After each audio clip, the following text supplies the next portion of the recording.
Oke. Ya, mungkin dari Teh Wahidah mau perkenalan dulu Teh. Saya karena baru sekali ini juga ya ketemu sama Teteh di sini di mana? Di acara Kamil ya. Dan saya kebetulan Ah, juga baru baru masuk ITB 2022 gitu ya. Jadi baru pertama juga ketemu sama Teh Wahidah. Mungkin bisa memperkenalkan diri terlebih dahulu Teh Wahidah.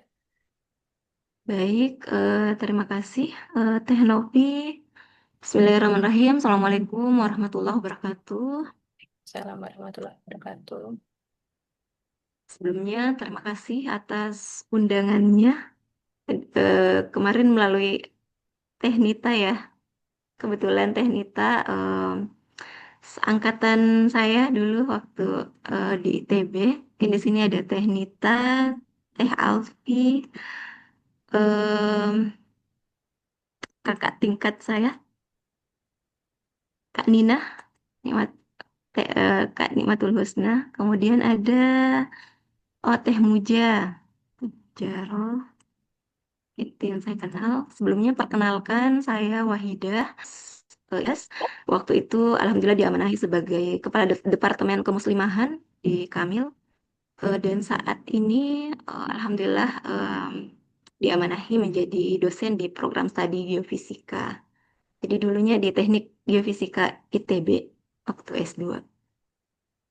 Mungkin itu aja saat ini saya tinggal di Samarinda di Kalimantan Timur. Masya Allah. Mungkin itu teh. Baik Teh, sip.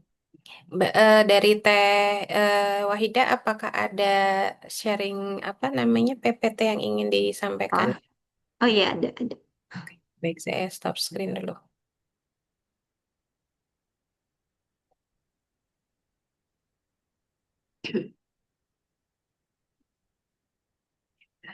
Ya, silakan Teh Wahida.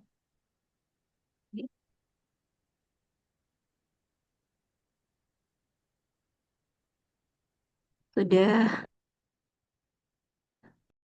tapi PT-nya sudah muncul nggak? PPT-nya di saya belum Teh.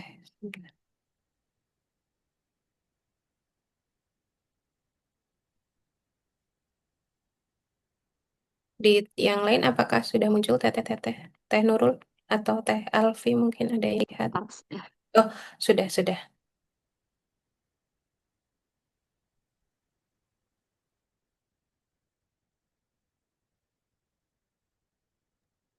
Ya, silakan Teh Wahidah. Jadi langsung dimulai. Bismillahirrahmanirrahim. Assalamualaikum warahmatullahi wabarakatuh. Innal hamdalillah nahmaduhu wa nasta'inu wa nastaghfiruh wa na'udzu billahi min syururi anfusina wa min sayyiati a'malina may yahdihillahu fala mudhillalah wa may yudlil fala hadiyalah. Asyhadu an la ilaha illallah wa asyhadu anna Muhammadan abduhu wa rasuluh amma ba'd. Rabbi syrah li sadri wa yassir li amri wahlul 'uqdatam min lisani yafqahu qawli. Alhamdulillahirrabbilalamin, segala puji bagi Allah senantiasa kita panjatkan karena atas limpahan rahmat dan karunia-Nya, atas limpahan nikmatnya, baik itu nikmat keimanan, nikmat Islam, nikmat kesehatan dan kesempatan, sehingga pada subuh menjelang pagi hari ini kita masih diberikan kesempatan untuk bersama-sama dalam majelis ilmu.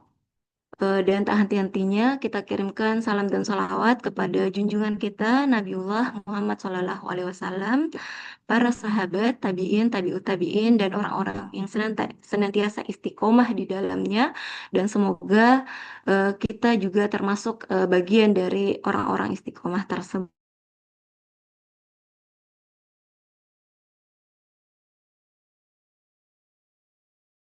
Eh, untuk pagi hari ini, untuk sharing session ini, saya bukan yang ilmunya yang paling dalam atau yang paling lebih di antara uhti-uhti sekalian, akhwati fillah sekalian, wa ummahat. Tapi ini hanya sekedar mungkin berbagi dari pengalaman yang pernah saya alami, yang mungkin bisa menjadi pelajaran untuk teteh-teteh sekalian. Dimohon dimaklumi, ini istilahnya debut pertama saya.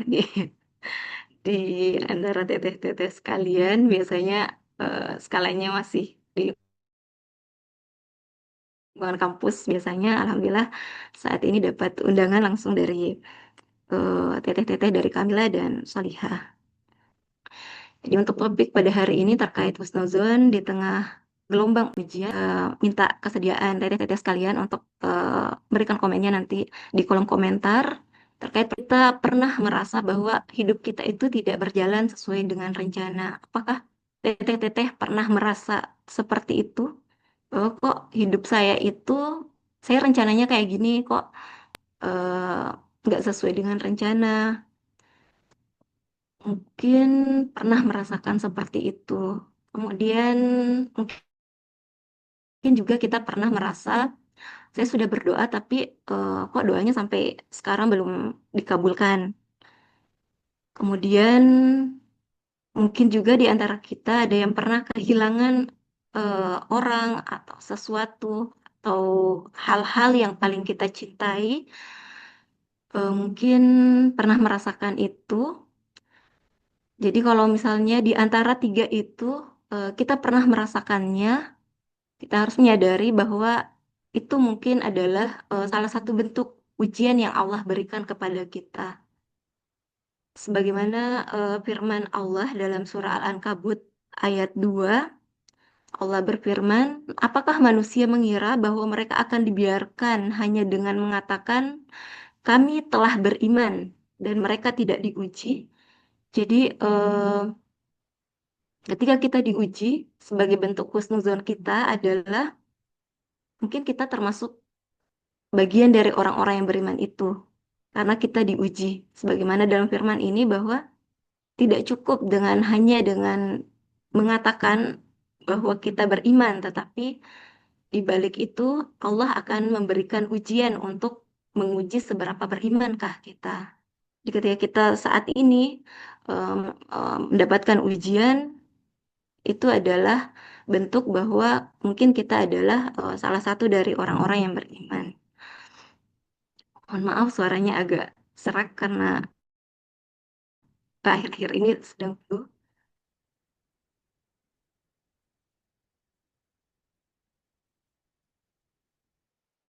Kemudian dari berdasarkan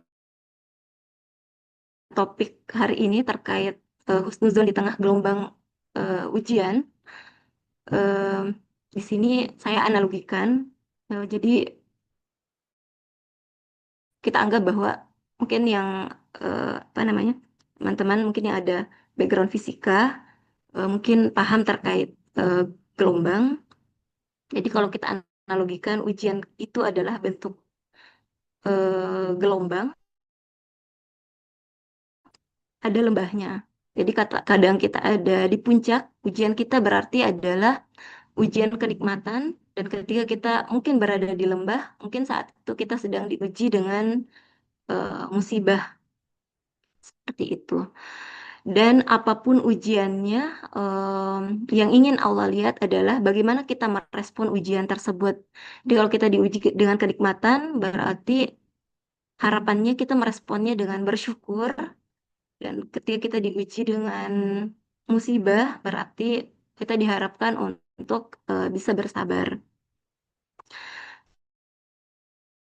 Jadi pasti akan selalu ada. Jadi mungkin setiap kita iri dengan pencapaian orang lain, tapi kita tidak tahu apakah yang terjadi di balik itu.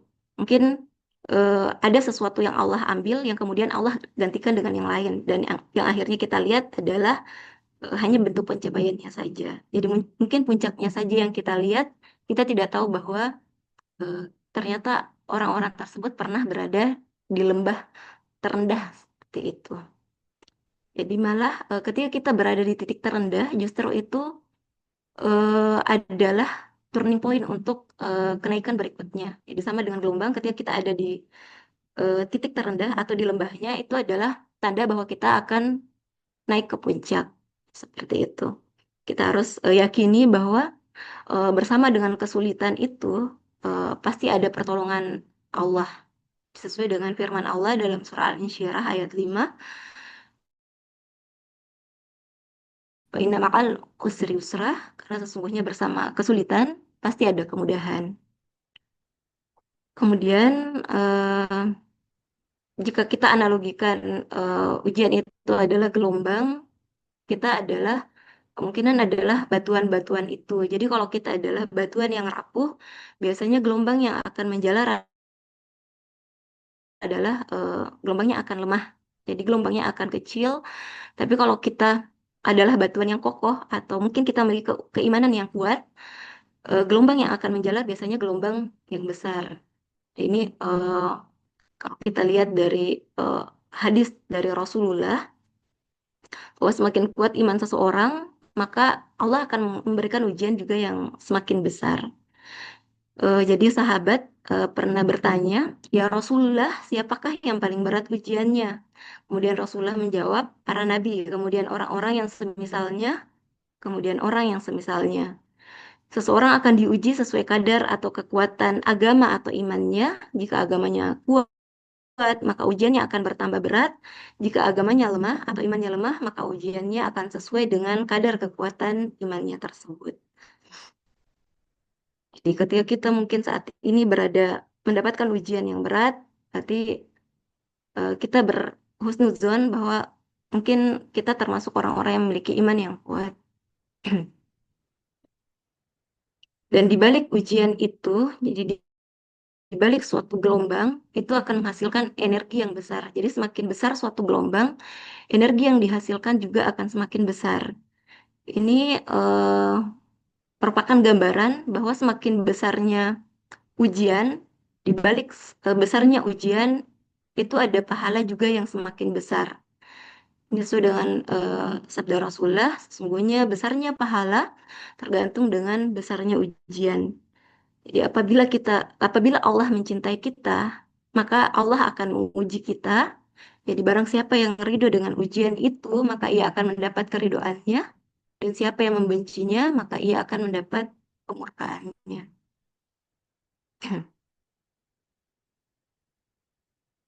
Kemudian kadang kita ini terkait ekspektasi dan realita. Kadang kita mengharapkan berekspektasi sesuatu yang kita inginkan. Jadi kita menginginkan sesuatu, tapi ternyata sesuatu yang kita harapkan itu tidak sesuai dengan kenyataan. Di kadang kita dibenturkan dengan ekspektasi yang tidak sesuai dengan realita. Tapi kita harus berbaik sangka kepada Allah bahwa kadang apa yang kita inginkan itu tidak Allah berikan, tetapi Allah memberikan apa yang benar-benar kita butuhkan. Jadi ini sesuai dengan firman Allah di surah Al-Baqarah ayat 216. Jadi boleh jadi kita membenci sesuatu, padahal ia baik bagi kita. Dan kadang kita menyukai sesuatu, tetapi itu ternyata buruk bagi kita. Dan Allah mengetahui itu, sedangkan kita tidak mengetahui. Kalau sesuai dengan apa yang pernah saya alami, saya dulu pernah, em, jadi saya termasuk yang menikah muda, dan saya dan suami belum memiliki pekerjaan dan kemudian memutuskan untuk menikah. Ada ujian, kami menganggap bahwa ujiannya mungkin ujian finansial karena kondisi saat itu kita tidak memiliki pekerjaan. Jadi mungkin ujiannya ujian finansial. Tapi ternyata kadang apa yang jadi kita sudah mempersiapkan itu, jadi agar ketika kita mencari pekerjaan kita sudah menyiapkan dengan kita kuliah sampai S2, harapannya nanti ketika mencari pekerjaan bisa lebih mudah, begitu harapannya. Tapi ternyata soal ujian yang Allah berikan tidak sesuai dengan materi yang sudah kita pelajari ternyata. Ternyata Allah memberikan ujian pasangan tiba-tiba divonis sakit. Di suami saya ketika itu divonis em, pemicunya sebenarnya tidak ada dan tiba-tiba divonis kanker. Kami tidak pernah membayangkan akan mendapatkan ujian seperti itu. Jadi kita pikirannya oh, ujiannya mungkin ujian finansial, tapi ternyata kadarullah selain ujian finansial, jadi ujian finansial ada, tapi ternyata lebih berat yang ujian pasangan diuji dengan sakit. Seperti itu. tapi satu bentuk husnuzon kita bahwa kita nggak tahu apa yang ada di balik ini semua. Kita harus yakin bahwa bisa jadi eh, ini menurut kita, saya tidak suka ini ya Allah, tapi Allah menganggap bahwa itu yang kamu butuhkan saat ini. Jadi ternyata dengan adanya sakit itu justru Allah menguatkan ikatan kami. Jadi bonding antara saya dengan suami alhamdulillah semakin kuat dengan adanya sakit tersebut. Jadi di sini Allah menguji kita dengan berbagai bentuk ujian. Ini sesuai dengan firman Allah dalam surah Al-Baqarah ayat 155 bahwa dan kami pasti akan menguji kamu dengan sedikit ketakutan, kelaparan, kekurangan harta, jiwa dan buah-buahan, dan sampaikanlah kabar gembira kepada orang-orang yang sabar. Jadi memang ini satu keniscayaan, satu kepastian. Di sini Allah mengatakan bahwa pasti kamu akan diuji dengan sedikit ketakutan, sedikit kelaparan, jadi ujian finansial, ujian makanan, kekurangan makanan, kekurangan harta, bahkan jiwa, entah itu sakit, berarti ada kekurangan pada jiwa kita, pada fisik kita, atau bahkan kehilangan, kurang atau bahkan kehilangan harta atau kehilangan jiwa dan lain-lain, itu memang satu keniscayaan bahwa Allah memang akan menguji kita dengan hal-hal tersebut. Dan apabila kita bersabar, insya Allah Allah akan memberikan kita kabar gembira. Jadi di tengah gelombang ujian itu, kita punya pilihan. Jadi kita sebagai manusia, Allah mau melihat respon kita. Bagaimana kita merespon? Apakah kita akan tetap berprasangka baik kepada Allah atau justru berputus asa dengan ujian tersebut? Jadi itu pilihannya ada di kita. Walaupun berat, kita seharusnya tetap berbaik sangka terhadap ujian-ujian yang Allah berikan. Jadi di balik ujian yang Allah berikan, kita diharapkan untuk selalu belajar untuk berhusnuzon. Walaupun ini berat, sabar aja itu sudah, alhamdulillah kalau kita bisa bersabar, kemudian kita melihat kebaikan dari ujian yang kita dapatkan, itu adalah sesuatu yang sangat, apa namanya, sesuatu yang sangat, respon yang sangat Allah harapkan dari kita. Jadi kita harus yakin bahwa di balik kesulitan pasti ada kemudahan. Kemudian jadi dari surah Al-Baqarah ayat 244, ketika kita berada di dalam suatu ujian, kita harus yakin bahwa pasti Allah akan menolong kita. Jadi saya pernah dengar salah satu eh, ceramah Ustadz juga yang mengatakan bahwa ketika kita sudah mendapatkan ujian yang bertubi-tubi atau kita sudah berada di titik paling rendah, itu perlu kita yakini bahwa pertolongan Allah itu sangat dekat. Ketika kita sudah merasakan semakin ujiannya semakin berat, ujiannya semakin banyak, semakin kompleks, selama kita masih berdoa dan berikhtiar, insya Allah pertolongan Allah akan semakin dekat. Dan sebagai orang yang beriman, apa yang akan menjadi penolong kita? Allah mengatakan, jadikanlah sabar dan sholat sebagai penolongmu. Jadi dua hal itu adalah em, dua hal yang benar-benar kita harus lakukan. Jadi kita harus tetap sholat dan bersabar karena hanya itu yang bisa menolong kita untuk kondisi tersebut. Kemudian dari salah satu hadis qudsi, Allah Ta'ala berfirman, aku sesuai dengan persangkaan hambaku. Jadi kenapa kita diminta untuk berhusnuzon? Karena Allah sesuai dengan apa yang kita sangkakan kepada Allah. Jadi kalau kita bersangka baik, maka kebaikan itu untuk kita. Jadi Allah akan sesuai kalau kita berprasangka baik, maka akan kebaikan itu ada untuk kita juga. Tapi kalau kita berprasangka buruk, maka keburukan itu juga akan kembali ke kita. Karena tadi Allah sesuai dengan persangkaan hambanya.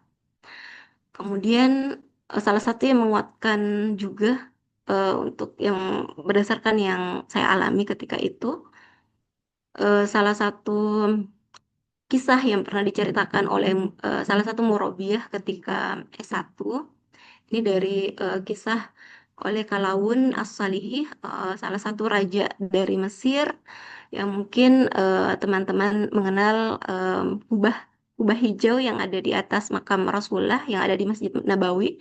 Jadi raja itulah yang memerintahkan untuk pembangunan kubah tersebut. Dan dari kisahnya beliau, dari kisahnya Kolawun bersama ayahnya ketika itu. Jadi Kolawun ini sebenarnya adalah keturunan budak yang akhirnya menjadi raja. Jadi beliau bersama ayahnya dulu selalu mengatakan kata-kata ini. Jadi entah beliau mendapatkan musibah ataupun nikmat, beliau selalu bersangka baik kepada Allah. Dia selalu mengatakan, "Wahai Allah, kami tidak tahu ini berkah atau musibah." Jadi entah itu dia mendapatkan berkah atau musibah, dia selalu berpikir, "Ya ya Allah, kami tidak tahu ini berkah atau musibah, tapi kami hanya berprasangka baik kepadamu." Jadi entah itu berkah atau musibah, dia selalu berprasangka baik kepada Allah. Entah apapun yang dia alami, dia selalu berprasangka baik kepada Allah. Jadi itu juga yang menjadi trigger ketika itu untuk melewati ujian-ujian yang Allah takdirkan. Jadi mungkin dua hal ini yang menjadi mungkin yang saya sharingkan kepada teteh-teteh sekalian. Jadi ada dua hal yang benar-benar ujian yang pernah kami alami, yaitu gagal mendapatkan pekerjaan dan ujian sakit. Ketika kami baru menikah, suami mendaftar kerja dan alhamdulillah diterima, hampir diterima di salah satu perusahaan nikel terbesar di Sulawesi dan tinggal medical check up. Tapi karena ternyata ketika medical check up beliau terdeteksi ada massa di dekat paru-paru sehingga beliau tidak gagal mendapatkan pekerjaan. Dan ketika itu anak kami baru lahir. Jadi suami divonis sakit dan gagal mendapatkan pekerjaan ketika anak kami baru lahir. Em, bentuk husnuzon kami ketika itu adalah kalau misalnya tidak ada medical check up ini, kami tidak tahu kalau ternyata suami saya punya penyakit seperti itu. Jadi selama 1 tahun sebelum saya menikah, suami memang sudah batuk, batuk sampai setahun dan terdeteksi ketika medical check up ternyata penyebabnya adalah kanker. Dan ketika itu kami juga berprasangka baik bahwa mungkin ada pekerjaan yang lebih baik. Jadi walaupun kita tahu bahwa kerja di tambang itu secara finansial itu sangat besar gajinya, tapi mungkin bagi Allah itu tidak baik. Kan itu yang kami butuhkan. Jadi Allah men-skip itu dan kami berprasangka baik bahwa Allah menyiapkan sesuatu yang lebih baik. Dan ketika suami sakit, eh, kami berprasangka baik bahwa ini adalah penggugur dosa. Ini akan mengangkat derajat di sisi Allah, baik derajat saya sebagai istri ataupun derajat beliau. Mungkin itu adalah salah satu jalan eh, yang Allah berikan, karena mungkin Allah menginginkan kita untuk masuk surga dan jalurnya mungkin melalui pintu kesabaran dengan ujian. Kemudian ketika sakit, em, sebelum-sebelumnya mungkin kita sudah terbiasa melakukan amal-amal yang rutin, ibadah yang rutin. Ketika kita sakit dan kita tidak bisa melakukannya, pahala amal kita yang sudah kita lakukan secara rutin itu akan tetap mengalir. Kemudian kita selalu di mode waspada. Jadi ketika ada sakit, kita selalu di mode waspada. Waspada, tiba-tiba Allah mencabut nyawa kita. Jadi ada alarm dibandingkan dengan tidak sakit, kita tidak tahu tiba-tiba Allah mencabut nyawa kita, tapi ketika ada sakit kita selalu di mode waspada. Jadi kita harus berhati-hati jangan sampai tiba-tiba Allah mengambil nyawa kita. Jadi harus selalu mode siap-siap. Jadi selalu mempersiapkan diri dengan kematian, dengan adanya sakit tersebut. Dan dari sakit itu juga, alhamdulillah suami lebih em, apa namanya, kondisi hatinya lebih baik, terbebas dari penyakit sombong dan ujub karena beliau merasa ada kelemahan, kelemahan dari segi fisik karena sakit. Jadi beliau berusaha untuk tidak sombong dengan pencapaian yang diperoleh. Kemudian ini mendatangkan rahmat dan kasih sayang dari sekitar. Ini menguatkan bonding kami. Jadi rasa kasih sayang di antara suami istri semakin kuat dengan adanya sakit tersebut. Dan itu juga orang-orang di sekitar kita juga banyak yang eh, kasihan kepada kita, kemudian memberikan kasih sayang dan pertolongannya karena sakit tersebut. Dan bagaimana Allah menjawab husnuzon kami ketika itu, jadi ketika suami gagal mendapatkan pekerjaan, saya yang awalnya walaupun waktu itu pendidikannya S2, saya berniat untuk tidak bekerja sebenarnya. Tapi kadarullah di tengah ujian itu saya sempat jualan online, kemudian akhirnya mendaftar CPNS. Itu pun mendaftar karena suami yang minta. Suami minta coba daftar karena saat ini saya sedang sakit. Mungkin saya tidak bisa berperan sebagaimana mestinya suami pada umumnya.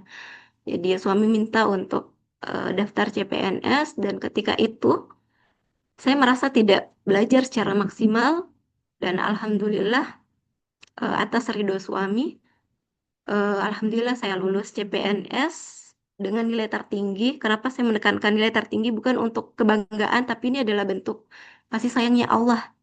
Waktu itu saya eh, kayak 5 atau 10 soal terakhir itu benar-benar tidak saya baca. Saya langsung lihat jawaban ABCD langsung pilih aja karena ada 5 kali saya baca, saya tidak paham karena mungkin sudah lama tidak buka buku. Fokus ngurus anak dan suami. Di ketika itu benar-benar saya, ya Allah saya nggak bisa lagi, ya Allah. Bismillah, langsung pilih aja dan ketika nilai keluar, Masya Allah, Allah menakdirkan seperti itu dan setahun kemudian Allah menakdirkan saya menjadi kurator prodi di geofisika. Jadi itu bukan bentuk karena usaha saya sangat menyadari em, saya tidak usaha saya kayak sangat kecil sekali. Kalau untuk dalam segi pekerjaan saya hampir kayak tidak terlalu berusaha untuk itu. Tapi karena Allah Maha Baik, Allah menakdirkan itu untuk saya ketika itu. Dan alhamdulillah itu masih saya jalani hingga saat ini. Saya merasa bahwa oh Allah sudah tahu bahwa dan Allah memberikan pekerjaan sebelum suami saya pergi. Seperti itu. Jadi salah satu em, penguat ketika suami sakit adalah salah satu hadis Rasulullah.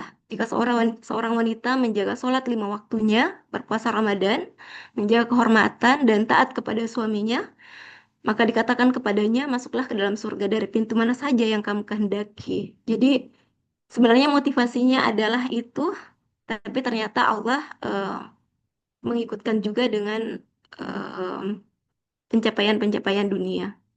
Alhamdulillah. Dan banyak biasanya ada adik atau ipar, eh, ada yang bertanya untuk daftar CPNS, nggak apa-apa nggak belajar ya. Saya bilang nggak apa-apa kalau misalnya sudah melewati ujian yang jauh lebih berat daripada ujian CPNS. Itu. Kemudian setelah itu karena kami walaupun memang naik turun, gimana naik turun, tapi kita selalu berusaha untuk bersangka baik kepada Allah. Setahun kemudian, suami juga daftar CPNS dan lulus. Tapi suami daftarnya sebenarnya formasinya umum. Suami tidak lulus di situ dan Allah menakdirkannya di di formasi yang lain. Jadi lulus tapi bukan di formasi yang beliau daftari. Jadi kalau Allah sudah menghendaki sesuatu, tidak ada yang bisa menolaknya. Jadi ketika itu suami urutan kelima yang mau diterima cuma 4 saja, tapi karena ada formasi yang kosong dari BKN langsung memindahkan ke situ. Jadi kita tidak melakukan apa-apa, tiba-tiba keluar pengumuman suami lulus tapi bukan di formasi yang didaftari, tapi di formasi yang cum laude. Itu sekali lagi saya katakan itu bukan bentuk ikhtiar terbaik kami dalam mencari pekerjaan, tapi itu bentuk kasih sayangnya Allah kepada kami karena kami berusaha menerima ujian yang Allah berikan. Dan salah satu kekhawatiran suami lagi, jadi setelah lulus CPNS, untuk mendapatkan 100% PNS, itu akan ada medical check up lagi. Ada ujian, apa, ada tes kesehatan, dan ketika itu dari kampus minta untuk tes kesehatannya di rumah sakit yang tempat suami sering melakukan kemoterapi. Jadi otomatis pasti ada riwayat kesehatannya di situ. Itu salah satu bentuk kekhawatiran kami, mungkin beliau akan nggak bisa lolos kayaknya sampai 100% PNS. Kadarullah, ketika beliau medical check up, eh, dokter melihat ada tanda-tanda ini sesuatu yang tidak biasa. Kenapa? Di urat-uratnya itu hitam, karena biasanya kalau orang kemo, urat-uratnya itu hitam karena sering dialiri dengan cairan obat kemo. Suami jujur bahwa memang saya pasien kemoterapi. Dan dokter bilang, oh tidak apa-apa Pak, Bapak ini HB-nya rendah, Bapak kayaknya harus masuk UGD. Untuk surat keterangan sehatnya ini gampang aja Pak, Bapak masuk UGD aja dulu, kesehatan Bapak lebih penting. Jadi dokter menyarankan seperti itu, kami berprasangka baik aja, bahwa kalau Allah sudah menakdirkan, insya Allah pasti akan tetap kami dapatkan seperti itu. Dan ketika hasil keluar, dokter menulis bahwa suami eh, sehat secara jasmani. Jadi ada 2 poin di situ sebenarnya. Yang bagian A, sehat jasmani yang bisa melakukan semua pekerjaan. Tapi kalau suami sehat jasmani tapi hanya bisa melakukan pekerjaan tertentu. Jadi alhamdulillah surat keterangan sehat itu dikumpul dan 100% PNS. Alhamdulillah. Dan dari kelulusan itu kami melihat banyak oh, apa namanya yang sudah Allah takdirkan, maha baiknya Allah kepada kami ketika itu, maksudnya dibandingkan dengan pekerjaan ketika di perusahaan nikel dengan pekerjaan sebagai dosen, suami bisa menjalani pekerjaan itu meskipun dalam keadaan sakit, bisa lebih dekat dengan keluarga karena saya dan suami satu prodi di ruangan yang sama, kemudian dapatkan pahala jariah melalui ilmu yang bermanfaat. Dan ya, itu adalah kami benar-benar bersyukur dengan walaupun banyaknya ujian yang beratnya ujian yang telah Allah berikan, Allah memberikan kami takdir yang baik. Kemudian terkait husnuzon dengan penyakit, jadi awalnya suami itu awalnya dikira kanker paru-paru. Dari istilahnya kemampuan bertahan hidup untuk pasien paru-paru itu kebanyakan tidak bisa bertahan lama biasanya. Biasanya hanya dalam hitungan bulan ketika sudah didiagnosa kanker paru-paru stadium akhir, kebanyakan banyak pasien yang akhirnya meninggal ketika telah didiagnosa. Maha baiknya Allah, suami kanker getah bening. Jadi walaupun posisi kankernya itu di dekat paru-paru, tapi bukan kanker paru-paru. Dia adalah kanker limfoma atau getah bening yang berada di mediastinum. Dan secara medis, peluang hidupnya lebih panjang dibandingkan kanker paru-paru. Jadi kami berpikiran positif bahwa Allah Maha tahu, Allah tahu bahwa saya tidak sanggup kehilangan suami ketika itu. Jadi ketika suami divonis, ketika anak baru lahir, Allah tahu saya tidak bisa ketika itu. Makanya Allah mengizinkan suami mempersemai kami selama 6 tahun. eh menemani kami untuk merawat, mendidik, dan memberikan kasih sayang untuk anak kami. Jadi walaupun waktunya singkat, tapi itu masih lebih baik dibandingkan ketika didiagnosa langsung Allah ambil juga ketika itu. Jadi kami tetap bersyukur dengan ujian tersebut. Jadi Allah tidak akan membebani seseorang kecuali menurut kesanggupannya. Dan husnuzon terkait sakit ini, jadi awalnya suami tadi sakitnya di paru-paru. Selama 6 tahun itu ada penyebaran bermetastasis, kanker berpindah ke lambung. Jadi kankernya akhirnya pindah ke lambung dan ditambah lagi dengan gagal ginjal, tiba-tiba juga ini, tiba-tiba gagal ginjal. Kami tidak tahu dari mana asalnya tiba-tiba gagal ginjal dan ketahuan stadium akhir. Padahal itu suami selalu melakukan rutin periksa lab setiap bulan, tetapi kadarullah akhirnya tetap didiagnosa gagal ginjal dan bersamaan. Jadi kanker di lambung plus gagal ginjal. Dan karena itu tempatnya di perut, kami bersangka baik bahwa sesuai dengan hadisnya Rasulullah, dan siapa saja yang mati karena sakit di perut, maka dia mati dalam keadaan syahid. Dan siapa saja yang meninggal karena sakit perut, maka dia tidak akan disiksa dalam kuburnya. Kami berprasangka baik dengan sakitnya suami yang letaknya di perut, itu adalah bentuk maha baik. Itu adalah bentuk kasih sayangnya Allah pada beliau. Jadi mungkin Allah ingin menakdirkan beliau mati dalam keadaan syahid dan tidak mendapat siksa kubur.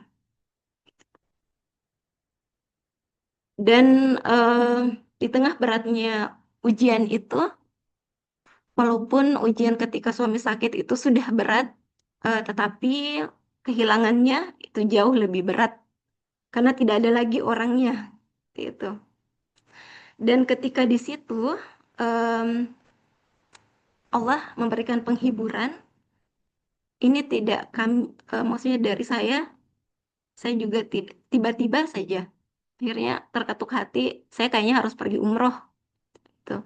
Saya menganggap umroh itu adalah hadiah yang Allah berikan setelah melewati cobaan yang sangat berat ketika itu. Jadi saya menganggap umroh ketika itu adalah bentuk reward yang Allah berikan. Jadi selain untuk me- menenangkan hati, itu adalah bentuk reward dari Allah yang Allah berikan di tengah-tengah ujian yang telah kami lalui. Di kadarullah, suami meninggal, Allah mengundang saya ke Baitullah.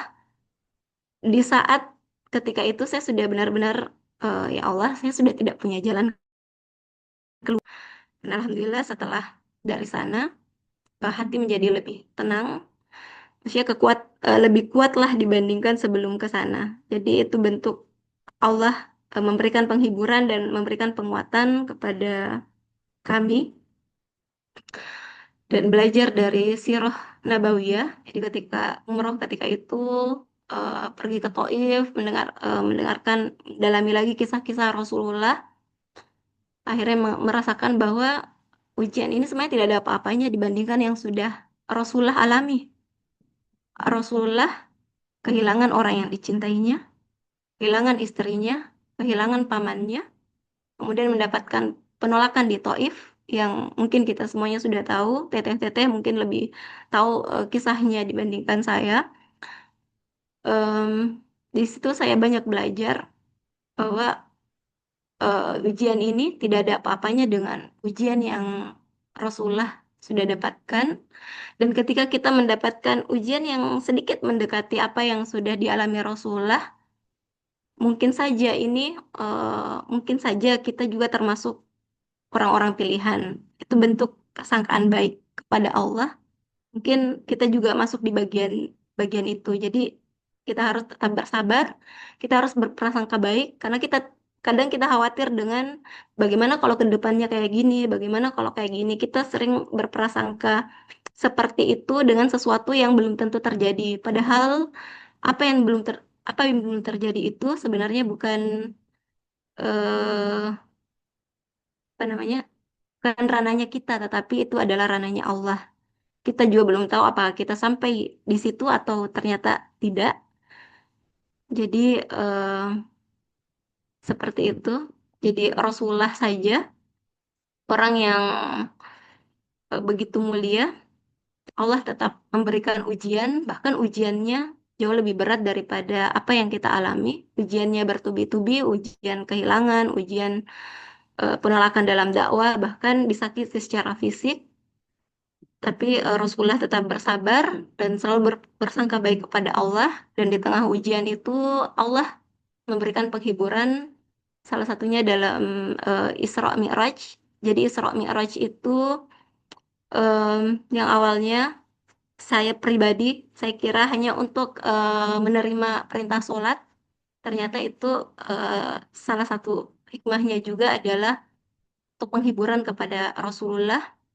Jadi Allah mengangkat beliau ke langit dan sebenarnya sholat itu adalah hadiah, hadiah kepada Rasulullah dan hadiah untuk kita semua sebagai penguat hati. Jadi kalau kita mungkin tidak bisa seperti Rasulullah yang kalau Isra mungkin perjalanan atau traveling mungkin kita bisa, tetapi yang Mi'rajnya kita mungkin tidak bisa langsung naik ke langit. Jadi untuk Mi'rajnya Allah menghadiahkan dalam bentuk sholat. Jadi itu adalah bentuk Mi'raj kita. Jadi mungkin itu saja, mungkin sharing yang bisa saya sampaikan. Mungkin ini ada beberapa kata penutup. Jadi di tengah ujian itu kadang kita bingung apakah saya harus tetap memaksakan ikhtiar saya atau saya berhenti di sini dan menerima takdir ini, menerima ujian ini. Jadi ini ada salah satu doa dari ulama yang pernah disampaikan di podcastnya Ustadz Felix. Ya Allah, berikan aku kekuatan untuk mengubah apa yang bisa aku ubah. Jadi kalau ujian ini masih saya bisa usahakan, ya Allah, berikan saya kekuatan untuk itu. Tetapi kalau memang ujian ini sudah tidak bisa lagi diubah, karena memang takdirnya seperti itu, jadi misalnya akhirnya ujian sakit, misalnya berujung dengan kematian, berikan saya kesabaran untuk menerimanya ya Allah, karena kematian adalah takdir yang tidak bisa kita ubah. Jadi kalau sakit, mungkin masih kita bisa ubah, masih kita upayakan supaya bisa sehat. Tapi kalau kematian itu udah takdir yang tidak bisa kita ubah. Jadi kita minta kesabaran kepada Allah untuk menerimanya. Dan kadang kita bingung apakah ini takdir yang bisa diubah dan tidak. Kita minta kepada Allah, berikan saya ya Allah kebijaksanaan untuk membedakan keduanya. Ini ada salah satu quote yang saya lihat di IG. Belajarlah mencintai ujianmu, karena yang mengujimu sedang mencintaimu. Karena Allah yang mengujimu sedang mencintaimu. Mungkin itu saja, semoga bermanfaat. Saya, saya kembalikan kepada Teh Novi. Wallahu a'lam bishawab. Assalamualaikum warahmatullahi wabarakatuh. Waalaikumsalam warahmatullahi wabarakatuh. Masya Allah, Teh Wahidah, banyak sekali ya pelajaran yang kita dapatkan dari sharing pada subuh hari ini.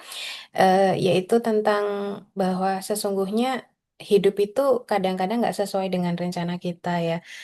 Dan kita, kalau kemarin itu saya sempat mendengarkan kajian dari Yakin Institute ya, eh, apa Ustadz Om Omar ya.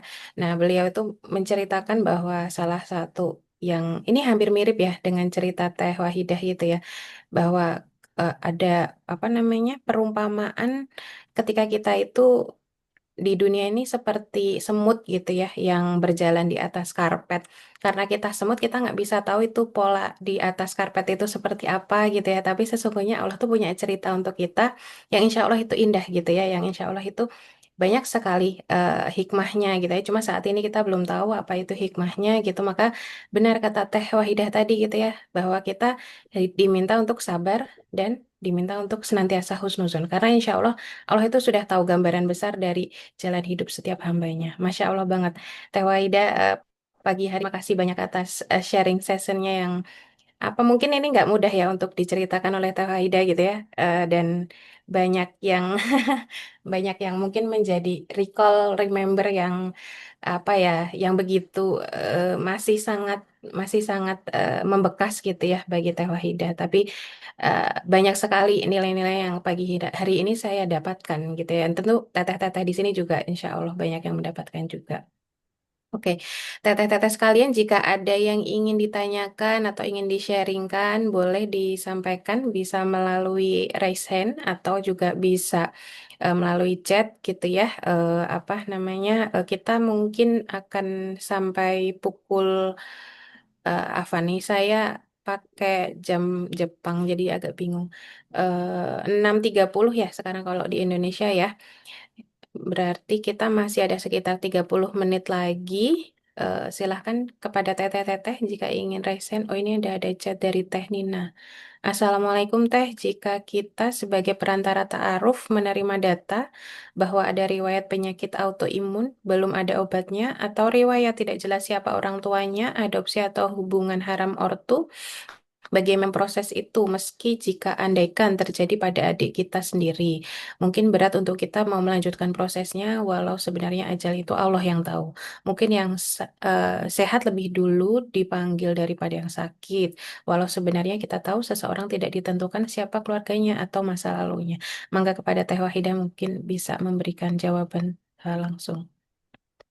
Baik, em, jadi terkait perantara ta'aruf ya Teh Nina ya.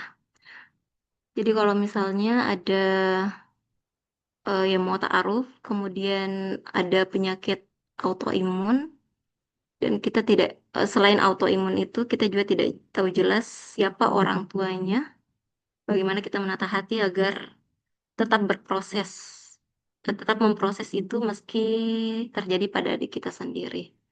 Baik, jadi kalau misalnya untuk kondisi, jadi ada yang datang, kemudian ternyata yang ta'aruf ini sudah jujur menyampaikan bahwa dia ada riwayat penyakit autoimun. Jadi mungkin mulai dengan untuk kalau misalnya ini sudah berproses, mungkin nanti disampaikan apa adanya sesuai dengan kondisi yang akan mengajukan ta'aruf ini. Kita menyampaikan seperti ini kondisinya, kemudian kita meminta kepada yang akan menerimanya itu untuk melakukan sholat istikharah. Sebenarnya kalau kita mau menerima dengan kondisinya yang seperti itu, kalau kita mau men-challenge diri kita sebenarnya, kalau kita mau bersangka baik bahwa mungkin ini adalah jalur yang Allah siapkan supaya saya bisa masuk surga. Kalau kita mau bersangka baik seperti itu bisa tetap kita lanjutkan. Jadi sebenarnya kita punya pilihan, apakah kita mau yang biasa-biasa saja.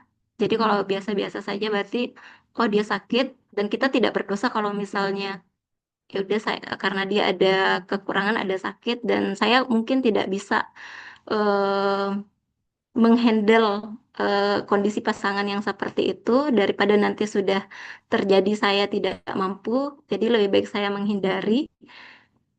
Silahkan, tetapi kalau misalnya mau yang lebih baik sebenarnya, walaupun kita sudah tahu kondisinya seperti itu, dan tapi tapi kita harus pastikan dulu bahwa eh, apa agamanya, baik itu ibadah ataupun akhlaknya, kita yakini sudah baik dan hanya kekurangannya tadi di masalah kesehatan. Jadi kita bersangka baik bahwa mungkin Allah mengirim saya untuk menemaninya menjalani sakitnya. Mungkin saya adalah obat untuk sakitnya. Mungkin sakitnya itu menjadi peluang pahala bagi saya nanti, dan saya mau menerima itu sebagai ladang pahala saya. Jadi kalau kita mau bersangka baik seperti itu, kita mampu dan bisa berprasangka baik seperti itu akan lebih baik. Tetapi kalau khawatir tidak bisa ke depannya, itu eh, tetap menjadi apa namanya, menjadi keputusan bagi yang akan menerimanya. Kemudian masalah terkait eh, siapa orang tuanya, mungkin terkait ini masih perlu kita konfirmasi entah kepada orangnya langsung ataupun kepada sahabat atau keluarga terdekatnya. Itu adalah benar-benar penting untuk kita ketahui karena kaitannya nanti dengan bobot bebet bobot gitu ya. Eh, Bibit bebet bobot itu bisa kita cari tahu lebih lanjut. Tetapi kalau kita mau, ya sudah, karena itu bukan tadi ya, bukan keinginannya untuk lahir dari orang tua yang bagaimana. Saya itu bukan dosanya mereka. Jadi walaupun ternyata si calon pasangannya ini lahir dari hasil apa misalnya perzinahan, mohon maaf, atau yang lainnya, tapi kan itu bukan pilihannya dia. Jadi kalau kita bisa menerima itu tanpa mempertimbangkan masa lalunya, insya Allah itu lebih baik. Jadi yang pertama, selama kita yakin bahwa orang ini ibadahnya sudah baik, agamanya baik, ibadahnya baik, kemudian akhlaknya baik, yang lain-lain itu sebenarnya bisa menjadi peluang pahala bagi kita kalau kita bisa menerimanya. Bahkan saya sempat berpikir seperti itu juga, Kak Nina. Jadi dulu sebelum menikah sama almarhum, sebenarnya beliau belum divonis sakit, beliau batuk-batuk aja, yang dianggap kayak batuk biasa, mungkin alergi dingin atau yang lain-lain. Tapi ketika saya umroh kemarin, saya sempat ditanya juga oleh teman yang juga kebetulan suaminya juga baru meninggal. Dia bertanya, kalau misalnya kamu sudah tahu suami kamu sakit waktu itu, dan dia datang melamar, apakah kamu tetap menerima? Awalnya saya ragu, tapi setelah kehilangan beliau, akhirnya saya sadar, ya insya Allah saya akan tetap memilihnya. Walaupun saya tahu penyakitnya lebih, saya tahu penyakitnya sebelum menikah, saya akan tetap menerimanya insya Allah. Seperti itu, Kak.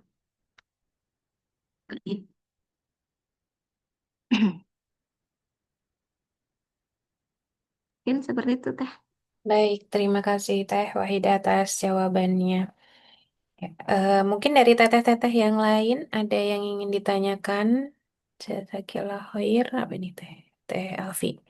Kak Ida atas ilmu yang luar biasa ingin tanya karena hati itu kan naiknya terbersit pikiran ya, pikiran ya Allah kenapa harus hamba yang menerima takdir ini? Kira-kira gimana Kak Ida melakukan treatment untuk mengkondisikan hati agar senantiasa tenang dalam menerima takdir yang pasti semua takdir Allah itu baik. Mangga Teh Ida. Ya, jadi benar ketika ujian itu datang kita nggak langsung posisi kuat gitu ya.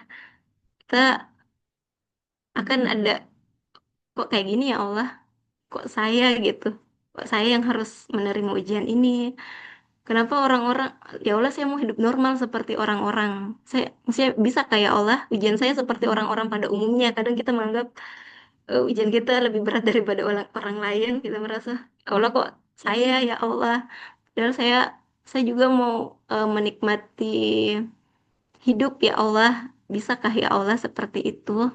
Kadang kita memang merasa seperti itu, dan sesuai dengan pengalaman saya ketika itu.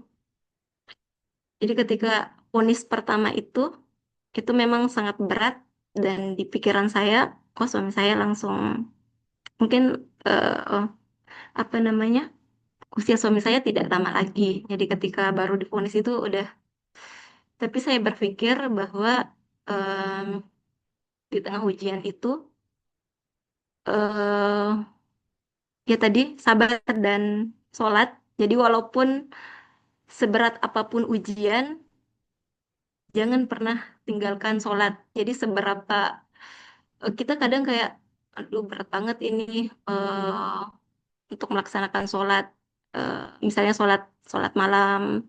Tapi karena kita punya keyakinan bahwa saya harus sholat karena saya harus bangun malam karena saya mau itu apa sakitnya suami kita itu yang akhirnya jadi motivasi untuk kita bisa beribadah.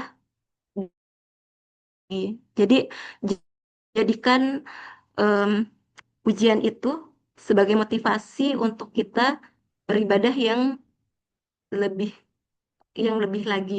Jadi ujian yang Allah berikan itu kita jadikan sebagai motivasi untuk menjadi eh, pribadi yang lebih baik lagi, untuk semakin memperbaiki ibadah kita dan yang itu selalu bersangka baik bahwa mungkin Allah, jadi Allah itu eh, memasukkan kita ke surganya biasanya tergantung amalan-amalan kita. Jadi ada yang kelebihannya di puasa misalnya, ada yang kelebihannya di sholat.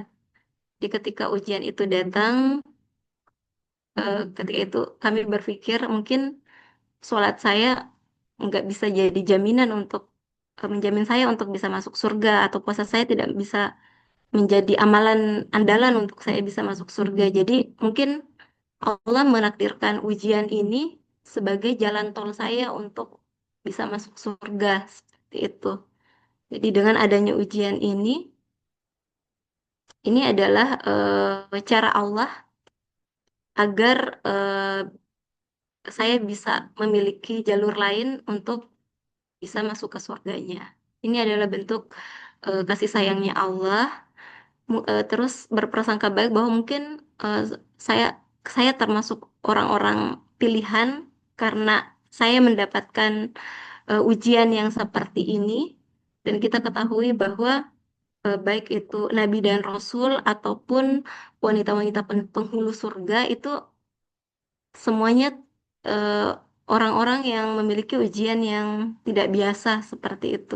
Jadi kalau kita lihat kayak Asia, istrinya Firaun, ujiannya dari suaminya yang kejam, kemudian Fatimah yang diuji dengan kekurangan finansial, kemudian Khadijah yang akhirnya mendapatkan jodoh terbaiknya di usia yang 40 tahun.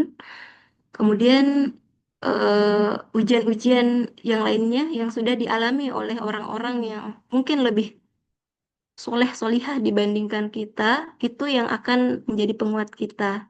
Jadi kita bisa mentadaburi Al-Quran, kemudian banyak-banyak eh, membaca kisah-kisah orang-orang yang sudah dijamin masuk surga, kemudian kita melihat saudara-saudara kita mungkin yang ujiannya lebih berat, yang salah satunya itu yang ujian-ujian saudara-saudara kita di Palestina.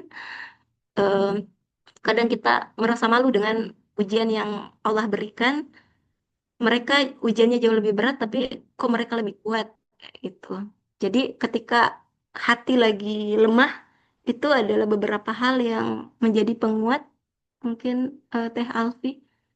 Jadi mentadaburi Al-Quran, tetap sholat dalam kondisi apapun, kemudian eh, melihat eh, banyak-banyak sharing dengan saudara-saudara kita. Kalau saya dulu biasanya di rumah sakit, saya sering jadi pendengar orang-orang yang sakit. Saya jarang cerita ke penjaga pasien lain. Mereka justru yang banyak cerita ke saya dan saya merasa, oh, saya masih lebih beruntung kayak gitu. Jadi kadang merasa seperti itu. Mungkin seperti itu, Teh Alfi. Masya Allah ya. Dari Teh Alfi, 5 kata kunci, ujian, motivasi lebih semangat beribadah, manusia terpilih, jalan tol, surga. Jazakillah khair kaidah ya. Terima kasih Wah, banyak. jazakallah khair. Kasih banyak Teh Ida atas insight-nya dan jawabannya untuk Teh Alfi. Dari teteh-teteh yang lain mungkin ada lagi yang ingin ditanyakan. Kalau belum ada mungkin saya Teh terakhir mungkin ya. Atau Ya, silahkan. ya, terakhir mungkin saya ingin bertanya ke Teh Ida gitu ya. Eh, sepanjang apa namanya? Sepanjang Teteh menjalani kehidupan yang apa ya Mas ya? Berarti kan itu kan cukup lama ya masa setelah divonis sampai dengan suami Teteh meninggal gitu ya. Nah, itu kan ada banyak hal yang seperti tidak pasti gitu ya, Teh ya. Maksudnya kayak kayak Benar. kita ada di ujung jembatan ini gitu. Di ujung jembatan atau mungkin di ujung perempatan gitu ya. Mau kemana nih nanti gitu. Apakah akan berbalik arah atau akan tetap berjalan tapi berjalan ke arah mana? Itu pun tidak tahu gitu karena kita nggak ngerti gitu ya arahnya mau kemana gitu.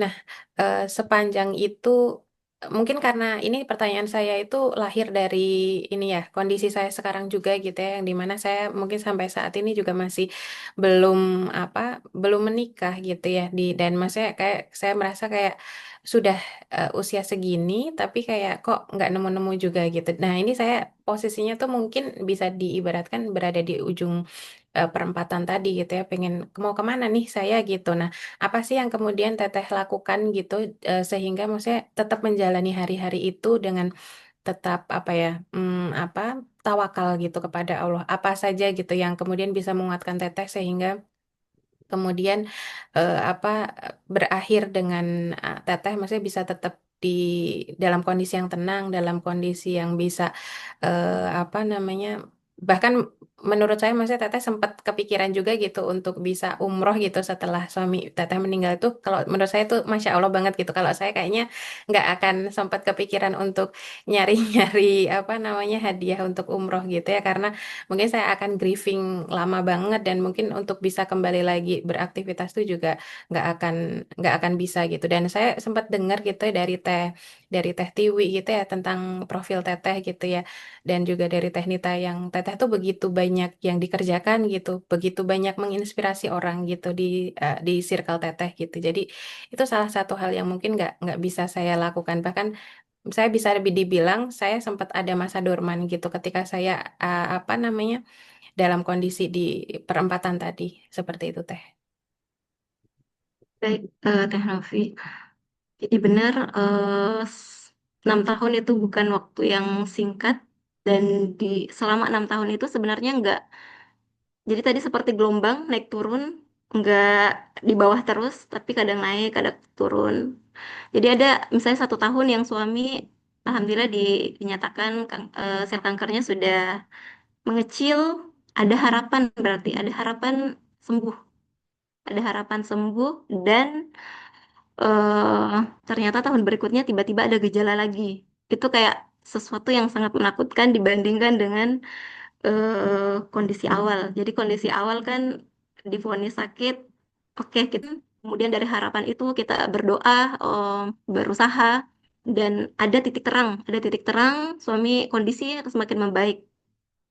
Di situ akhirnya ada beberapa masa yang kondisi suami lebih baik, tiba-tiba muncul gejala lagi itu sebenarnya sesuatu yang sangat menakutkan kayak ada traumatis karena dipikir suami saya sudah itu masih ada tapi kita sudah berdamai dengan itu tiba-tiba gejalanya ada sesuatu gejala lagi yang akhirnya aduh kayaknya aktif lagi nih kayak gitu kita aduh gimana ini di situ biasanya yang kayak banyak overthinkingnya di bagian itu jadi salah satu sebenarnya yang menguatkan itu adalah suami saya jadi suami itu termasuk orang yang kuat jadi kadang dia menyampaikan seperti ini saya biasanya yang stres duluan karena sudah memikirkan ruang rawat inap di rumah sakit dan suami mengatakan insya Allah kayak gini-gini pokoknya suami yang menguatkan jadi kita gantian menguatkan kalau saya yang agak down suami yang menguatkan suami yang overthinking saya yang menenangkan jadi gantian seperti itu.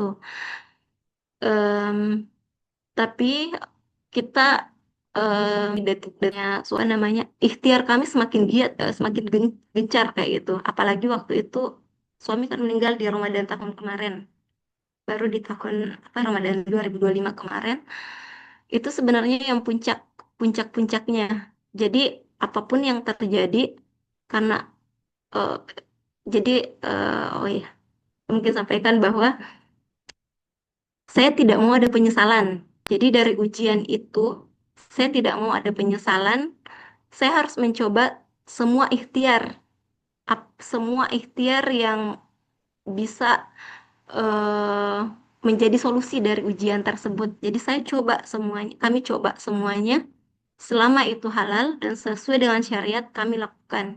Sesuai dengan kemampuan kami, sesuai dengan syariat, insya Allah kami akan lakukan.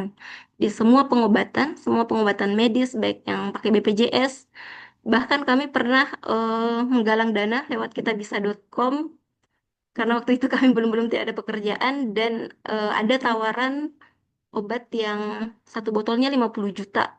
Itu satu atau dua kali saja masuk. Dan ternyata kalau di rumah sakit, kalau pakai obat itu bukan hanya obatnya saja yang tidak ditanggung BPJS, tapi semua perawatannya, semua kamarnya, apanya itu akhirnya harus kami bayar. Dokternya harus kami bayar, perawatnya, apa dan semuanya itu akhirnya dibayar. Kami melakukan ikhtiar itu, jadi kami usahakan, kita coba, walaupun kayak kok kita galang dana kayak gitu-gitu ya, kita coba saja, maksudnya apapun kita coba yang kita anggap halal sesuai syariah dan kami anggap bisa melakukan itu, kami coba yang secara medis tadi pakai BPJS ataupun yang berbayar, kemudian ruqyah syariah, kemudian minum obat herbal, em, dan apa namanya semua hal-hal yang mendukung kayak sedekah. Karena kata orang-orang sedekah itu adalah salah satu yang bisa menyembuhkan penyakit. Jadi kami bersedekah, doa-doa di sepertiga malam, khususnya di bulan Ramadan. Jadi kami menggencarkan di waktu-waktu tersebut hingga akhirnya kadarullah ini adalah sesuatu yang tidak bisa kami ubah. Kami akhirnya sadar ini nggak bisa diubah. Ini sakitnya semakin semakin komplikasi, sakitnya semakin berat. Jadi mungkin saran saya, jadi tetap ikhtiar, Teh Novi, maksudnya terkait tadi masalah jodoh, tetap ikhtiar sesuai dengan kemampuan dan sesuai dengan syariat. Kita usahakan itu agar tidak ada penyesalan di akhir. Jadi semua hal ikhtiar yang bisa kita usahakan selama itu sesuai syariat, halal dan kita mampu untuk itu kita lakukan. Kalau tadi doa kalau misalnya kita ada eh, ada kelebihan harta, kita kan ketahui bahwa tempat yang paling mustajab untuk berdoa itu kan di tanah suci kan. Jadi kita bisa usahakan sampai ke sana. Jadi ketika suami sakit, suami malah yang berpikiran seperti itu. Suami yang 3 bulan kayaknya sebelum meninggal, beliau sempat bilang, kami kan punya tabungan rumah sebenarnya, tabungan untuk beli rumah. Suami bilang, kayaknya uang tabungan rumah kita itu dipakai pergi umroh aja. Kita minta langsung sama Allah, kayaknya ikhtiar-ikhtiar yang sudah kita lakukan ini udah nggak bisa kayaknya. Kita harus kayaknya langsung minta ke Allah di Baitullah kayak gitu. Waktu itu saya bilang, karena waktu itu memang suami sudah nggak bisa jalan. Jadi 4 bulan terakhir suami udah nggak bisa jalan sama sekali. Di situ adalah titik yang saya juga tidak menyangka bahwa saya sekuat itu. Saya harus apa ganti popok musuhnya waktu sakit-sakit itu bisa mandiri. Yang itu udah nggak bisa sama sekali selama 4 bulan. Beliau hanya tertidur di kasur. Eh, Popok apa dan sebagainya itu harus digantikan. Makan apa dan sebagainya harus disuap. Pokoknya semuanya sudah sangat tergantung ke saya. Dan saat itu saya harus tetap bekerja karena saya dan suami di institusi yang sama. Saya berpikir saya tidak mau menjadi beban di di kampus kami.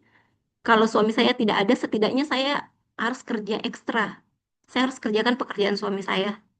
Jadi suami saya tetap gajinya tetap jalan. Semua pekerjaannya saya yang kerjakan.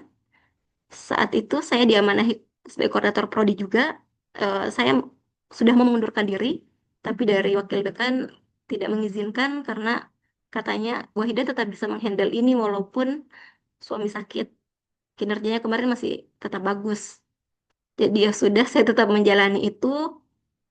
eh, Apa namanya?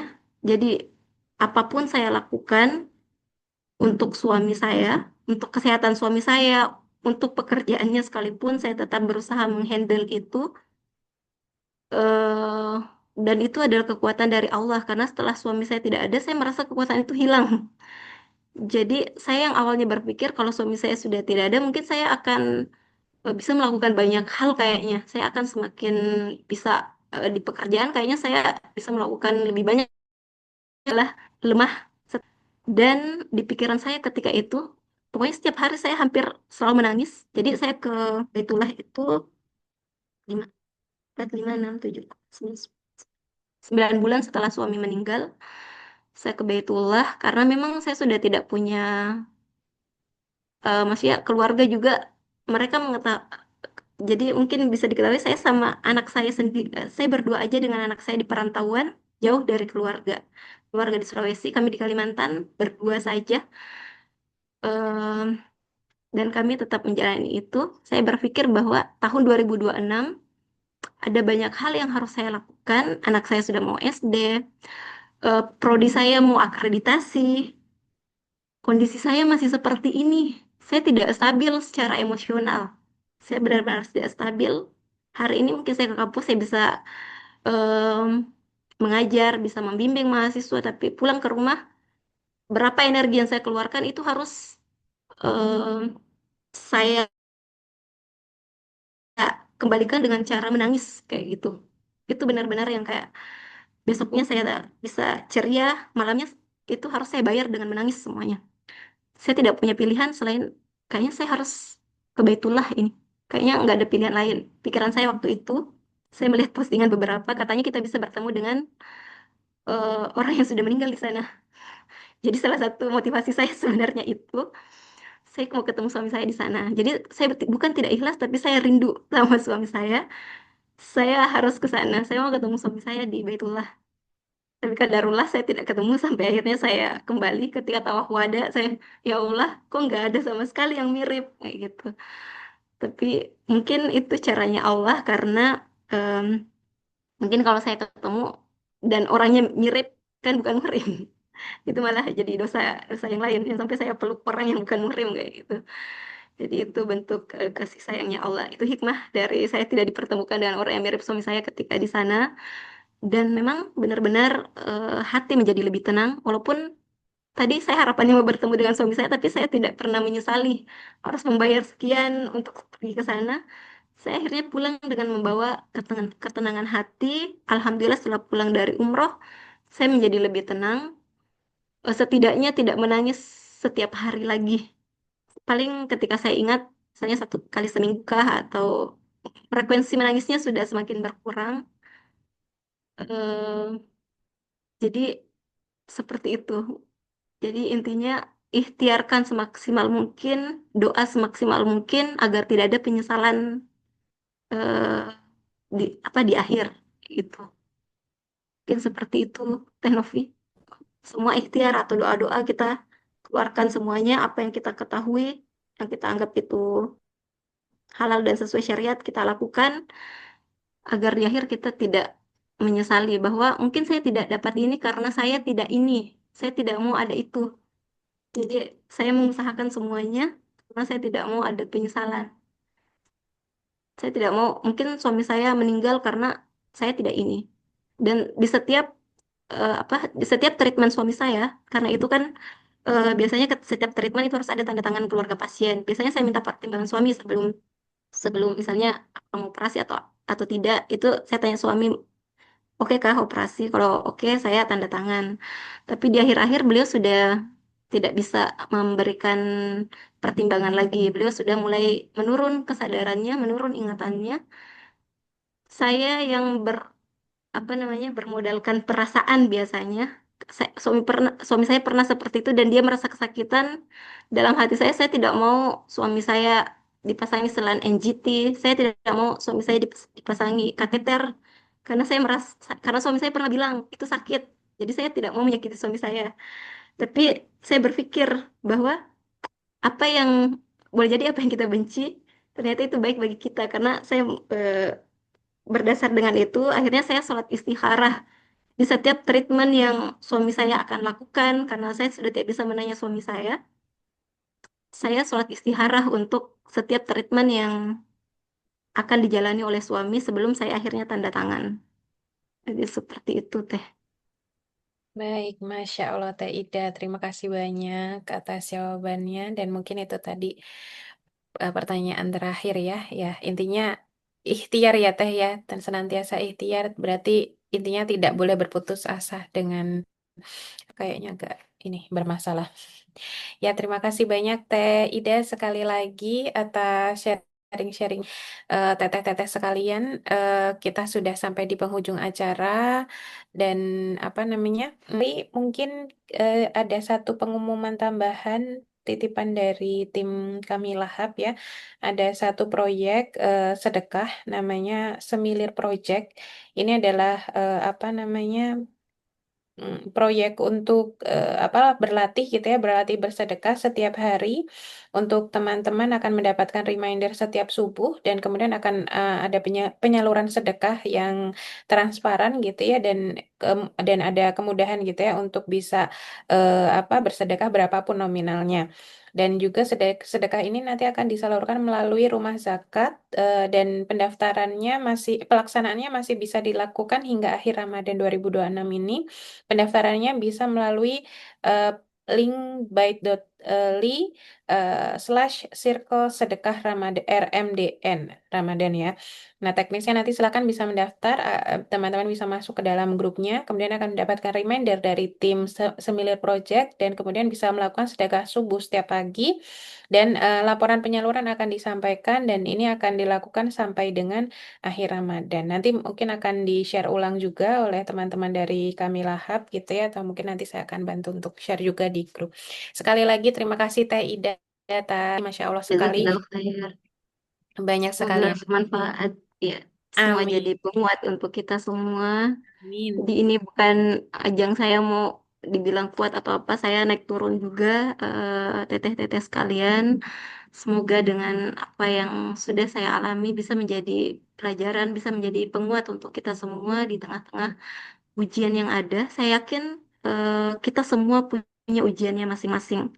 Karena saya sering melihat teman-teman ada yang kayak kelihatan baik-baik saja ketika mereka cerita ternyata mereka tidak baik-baik saja, cuman mereka tidak cerita aja. Jadi saya yakin semua pasti punya ujiannya masing-masing dan ya itu kita harus banyak bersabar dan selalu berhusnuzon kepada Allah Subhanahu wa taala. Masya Allah. Terima kasih banyak Teh Ida tadi sudah ditutup dengan kalimat penutup yang Masya Allah oleh Teh Ida. Mari kita tutup dengan membaca hamdalah bersama-sama. Alhamdulillahirabbil alamin. Kemudian istighfar. Astagfirullahaladzim. Dan kita sempurnakan dengan doa penutup majelis. Subhanakallahumma wa bihamdika. Asyhadu alla ilaha illa anta astaghfiruka wa atubu ilaik. Jazakillah khair kepada teman-teman yang sudah hadir pada pagi hari berikutnya. Jazakillah khair juga untuk Teh Ida.